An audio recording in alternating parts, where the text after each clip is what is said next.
ఇక చేయగలుగుతారా? కాకపోతే మనకు ఆ స్థాయి పలుకుబడి లేదు. నేను అనేది ఇది కూడా మన దాకా రాదు. ఆల్రెడీ మీరు అన్న డిజిటల్ ట్రైనింగ్ సెంటర్ ఆల్రెడీ ఒప్పందం కుదిర్చేసుకున్నారు కదా. మొన్న లోకేష్ గారు చెప్పారు, అమెరికాలో ఎవరితో ఒప్పందం కుదుర్చుకున్నారు, వాళ్ళు రాబోతున్నారు, పెట్టుబడి పెట్టబోతున్నారు ఇక్కడ, కానీ కంటెంట్ క్రియేటర్లు తయారు చేయబోతున్నారు. అంటే మన వాళ్ళకి అవకాశాలు ఇచ్చి మనల్ని ప్రోత్సహించే కంటే విదేశాల వాళ్ళకి, పక్క రాష్ట్రాల వాళ్ళకి, పక్క దేశాలకి ఎక్కివ్వడం అనేది జరిగిపోయింది కాబట్టి అది జరగదేమో ఇంకా.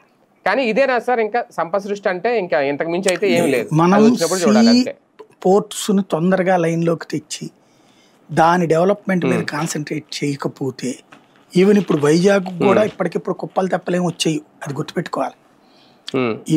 ఈ కాగ్నిజెంట్లు, గూగుల్ ఇవన్నీ అంటున్నాం, వాడు ఇక్కడ వాళ్ళకి అందరికీ కూడా ఇక్కడ మనకి వాచ్మెన్ ఉద్యోగాలు ఎక్కువ వస్తాయి, అవి కూడా కన్సల్టెన్సీలకు ఎత్తే వేరే రాష్ట్రం వాడు వచ్చిన ఆశ్చర్యపోనక్కర్లేదు. బీహారోడు, నేపాలోడు బేసిక్గా మనకి వచ్చే ఇప్పుడు కియాలో మనవాళ్ళు ఎంతమంది ఉద్యోగాలు చేస్తున్నారని అంతే ఉంటుంది. బేసిక్గా భవిష్యత్తును చూసుకోవాలి మనం. ఇక్కడ భవిష్యత్తులో ఎదుగుతుంది ఖచ్చితంగా, అది హోప్.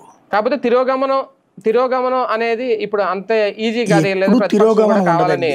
జగన్ ఉన్నప్పుడు తిరోగమనం లేదు, పురోగమనంలో తిరోగమనం ఉంటది. అంటే మనం 10 రూపాయలు ఆశిస్తున్నప్పుడు 8 రూపాయలే రావడం, అంతేగాని మైనస్ ఉంటే తప్పు. అది కరోనా టైంలో తప్ప మిగతా ఎప్పుడు కూడా దేశమైనా రాష్ట్రాలైనా పురోగమనంలోనే ఉంటాయి. పురోగమనంలో మన ఎక్స్పెక్టెడ్ టార్గెట్ 10 రూపాయలు అనుకున్నప్పుడు 6 రూపాయలే రావచ్చు, 2 రూపాయలే రావచ్చు, నష్టాల పాలవ్వడం ఉండదు. అది అవును, అదే కదా, రైట్.